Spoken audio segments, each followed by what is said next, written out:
Hostel থেকে বাড়ি ফিরে বিস্ফানে আত্মহত্যা একাদশ শ্রেণীর এক ছাত্রীর। ঘটনা সিদাই থানাধীন নরেন্দ্রপুর চা বাগানে। মেয়েটির নাম শালনী মুন্ডা, বয়স 18 বছর। এসরাইয়ের চান্দপুর হোস্টেল থেকে পড়াশোনা করত সে। কি কারণে আত্মহত্যা করে সেই বিষয়টি এখনো সম্পূর্ণ অজানা তার মা বাবা সহ পরিবারের। রবিবার সকালে বাড়িতে হঠাৎ শালনী মুন্ডার শারীরিক অবস্থার অবনতি লক্ষ্য করতে পারে তার মা বাবা। মেয়ে বিস্ফান করেছে বুঝতে পেরে শালনীকে দ্রুত মোহনপুর হাসপাতালে নিয়ে আসেন তারা। হাসপাতালে নিয়ে আসার পর চিকিৎসকরা তাকে মৃত বলে ঘোষণা দেন। সাথে সাথেই খবর দেওয়া হয় হাসপাতাল কর্তৃপক্ষের তরফে সিদাই থানায়। থানার পুলিশ এসে তদন্ত শুরু করেন। পরে ময়নাতদন্তের জন্য দেহটিকে পাঠিয়ে দেন পুলিশ। শালনী হোস্টেল থেকে এক সপ্তাহের জন্য বাড়ি এসেছিল। রবিবার তার হোস্টেলে ফিরে যাওয়ার কথা ছিল জানান মা আদুরি মুন্ডা। একটি অস্বাভাবিক মৃত্যুর মামলা গ্রহণ করে এগোচ্ছে পুলিশ।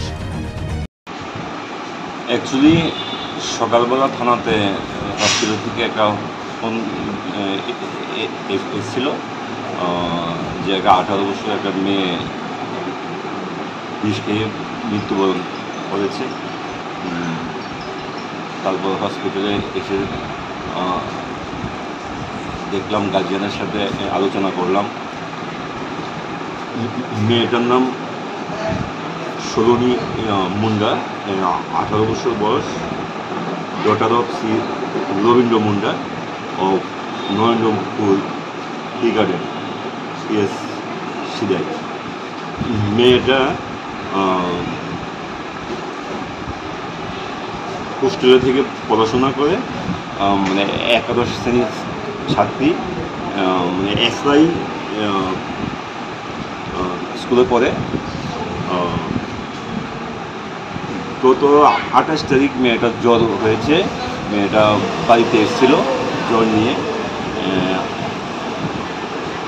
আজকে 3 তারিখ সকালবেলা হোস্টেলে ফিরে যাওয়ার কথা। অ্যাকর্ডিংলি মেয়েটা সকালবেলা ঘুম থেকে উঠে হোস্টেলে যাওয়ার জন্য প্রস্তুতি নিচ্ছিল। সকালবেলা ভাতটা খেয়ে রেডি। ইন দ্য মেনটেন হঠাৎ মেয়েটা বিষ খেয়েছে। হসপিটালে আনার পর ডাক্তারবাবু মৃত বলে ঘোষণা করেছে। এখন পোস্টমর্টম রিপোর্টের উপর বোঝা যাবে মৃত্যু।